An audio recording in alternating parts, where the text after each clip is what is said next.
हर सुबह अलार्म बजता है और हम सब उसी रेस में शामिल हो जाते हैं, जैसे अगर हम एक सेकंड भी रुक गए तो सब पीछे छूट जाएगा। मुझे तो लगा है, कई बार तो लगता है कि अगर मैं थोड़ा भी धीमा चला तो शायद मैं पीछे रह जाऊंगा। लेकिन क्या वाकई ऐसा है? मैं आपको रवि के बारे में बताना चाहता हूं। एक लड़का बिल्कुल आपकी और मेरी तरह। उसके भी सपने थे, उसकी भी जिम्मेदारियां थीं और उसके पास भी वही 24 घंटे थे जो हमारे पास हैं। 28 साल का, अपने सपनों को लेकर जुनूनी, एक बड़े शहर में इंजीनियर के तौर पर काम कर रहा था।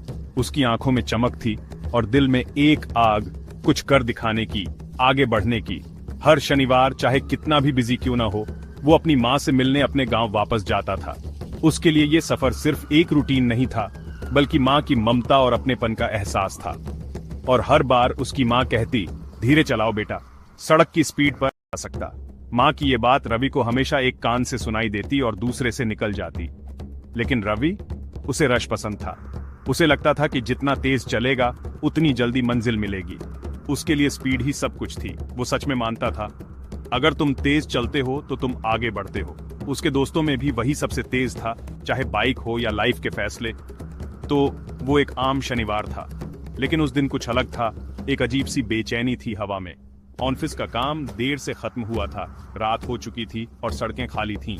शहर की रोशनी में भी एक अजीब सा सन्नाटा था। हल्की हल्की बूंदाबांदी शुरू हो गई थी, बस इतनी कि सब कुछ चमकीला और थोड़ा खतरनाक लग रहा था। सड़कें फिसलन भरी थीं और हर मोड़ पर एक अनदेखा खतरा छुपा था।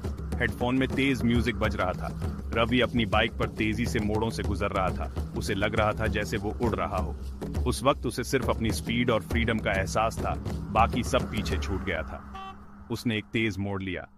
बारिश की वजह से सड़क और भी फिसलन भरी हो गई थी, लेकिन रवि को लगा कि वो सब संभाल सकता है।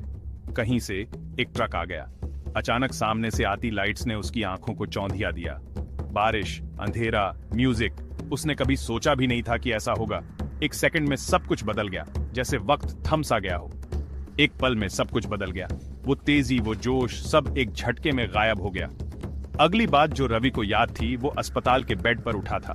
चारों तरफ मशीनों की बीप, सफेद दीवारें और एक भारी सा सन्नाटा।